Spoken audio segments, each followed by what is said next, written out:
Good morning students, I Professor Rajeshwari Sharma and I welcome you all to e-learning session of GS College of Commerce, Wardha.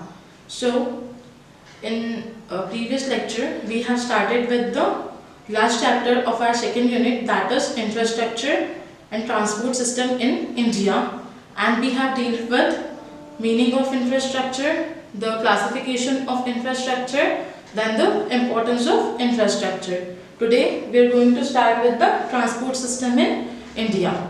So we will start it with the meaning of transportation. So if I am going to ask you what is transportation? So it is very basic question. For the layman, transportation means the various modes of transportation like roadways, railways, airways. So if I ask you what is transportation or what are the means of transportation, so you will give me the example of buses, railway, the aeroplanes, ships, etc. So exactly, that is transportation. That are the means of transportation. So what is basically the transportation? So transportation means the activity or the service or the facilities which facilitate movements of goods and services from one place to another. And if we talk about the importance of transportation in modern economy, so in short we can say that transportation is a backbone of modern economy, because if you are going to look towards the trade in modern economy, so it is not specific to a local area, it is not specific to a region, it is not even specific to a country, it is done on the international scale, it is globalized, and therefore the transportation plays very crucial role in modern economy, and it can be said that transportation is the backbone of modern economy. And when we talk about the transportation, so it is very important, part of economic infrastructure of a country, and therefore very huge sum of money, very huge funds are allocated in order to improve the infrastructure in the budgets. Nowadays, if you are updated and if you keep looking at the newspaper, you keep reading the news, so you will come to know that various projects are being planned and launched by the government.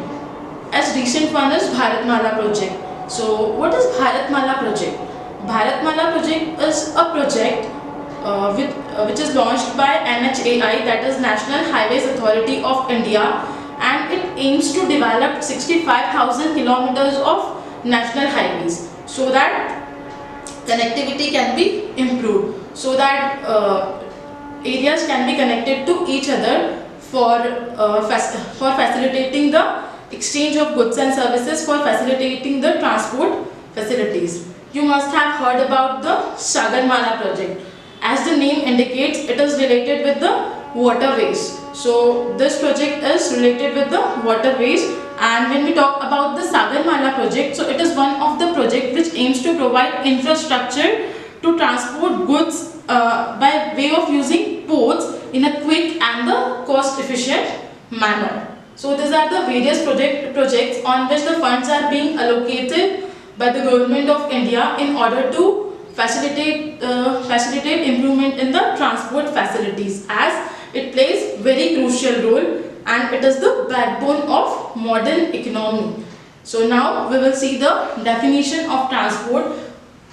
So see what is there in the definition. Transportation can be defined as the means to reach destination and also the means of movement at the destination. We will understand this with the help of an example. I hope or I suppose that you all might have done the online shopping. So suppose you have ordered a kurti. So is it necessary that if you are living in Wardha and you have ordered a kurti, so it will come from Wardha only? The seller of kurti would be situated in Wardha only? Of course no. The seller might be situated in Surat, seller might be situated in Delhi. So how this order which has been placed by you as a customer will reach to you? Of course, with the help of transport, right? So when we talk about suppose you have ordered this with the help of Flipkart. So Flipkart facility will will be responsible to deliver your order to Wardha, right? Now once the kurta that you have ordered has come to Wardha, now means it has reached the destination. Okay. Now the further definition says transportation can be defined as the means to reach destination and also the means of movement at the destination. Now your kurta has reached the Wardha, but now even now it has yet to reach the ultimate customer, means it has yet to reach to the person who has ordered it, that is you. So to make the movement in the destination, means in the Wardha, you will again need the transport facility, means to deliver your product in the Wardha, again the transportation facility will be needed, means in order to make the movements at the destinations, you will require the transportation facility. So I hope this definition would be clear to you now. So now we will move towards the importance of transportation, importance of transport. So first one is trade expansion. See, when you are talking about the transport, so what is the basic role of transport? What is the basic objective of transport? It delivers goods and services from one place to another, right? So when the facilities are available to deliver your goods and services, to carry your goods and services from one place to another, it means your market size is also being expanded, right?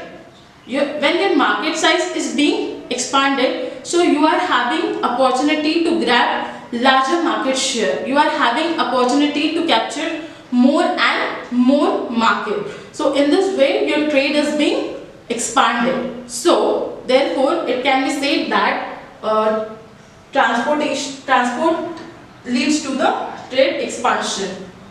Like if you are the owner of local shop which is situated in Wardha, so it is not necessary that you are going to deliver your products to those who are locally based. You can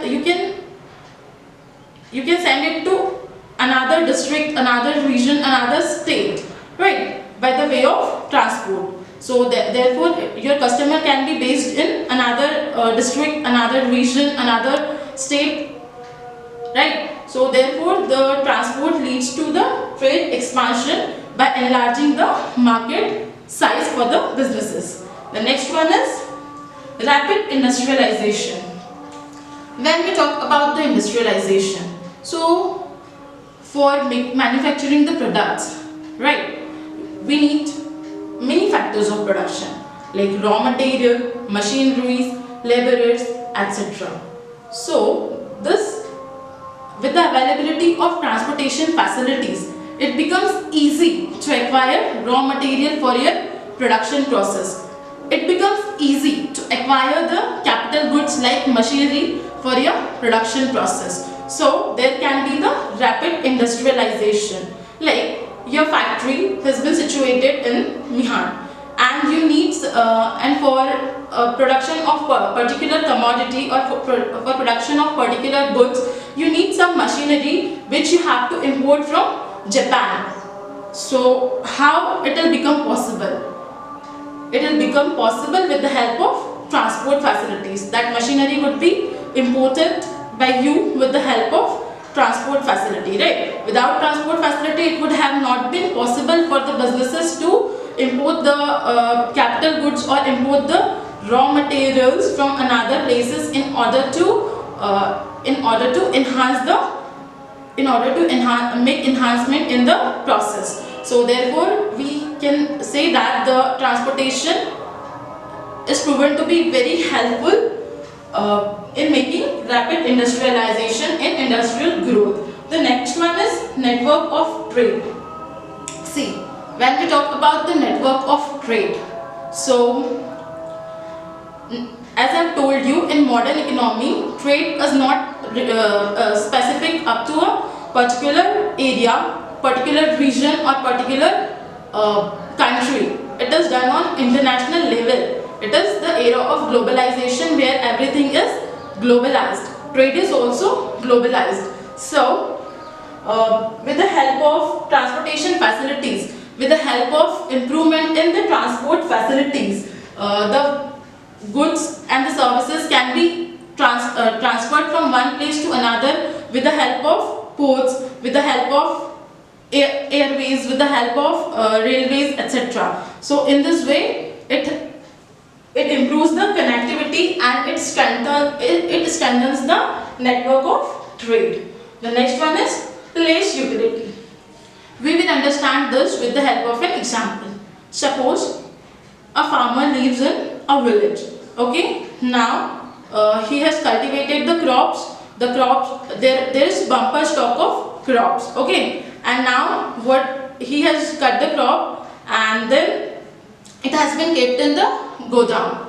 But you just tell me one thing: if there would have been no transport facility, the farmer would not have been able to bring those crops into market.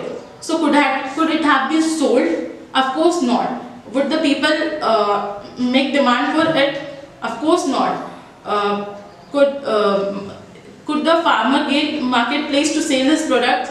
No. So the product can be sold when it will have the demand at the particular place. So with the help of transport facilities, that farmer can bring his product to the market where it's being demanded, where it has demand, where it has a platform to be sold. So in this way, it also creates the place utility.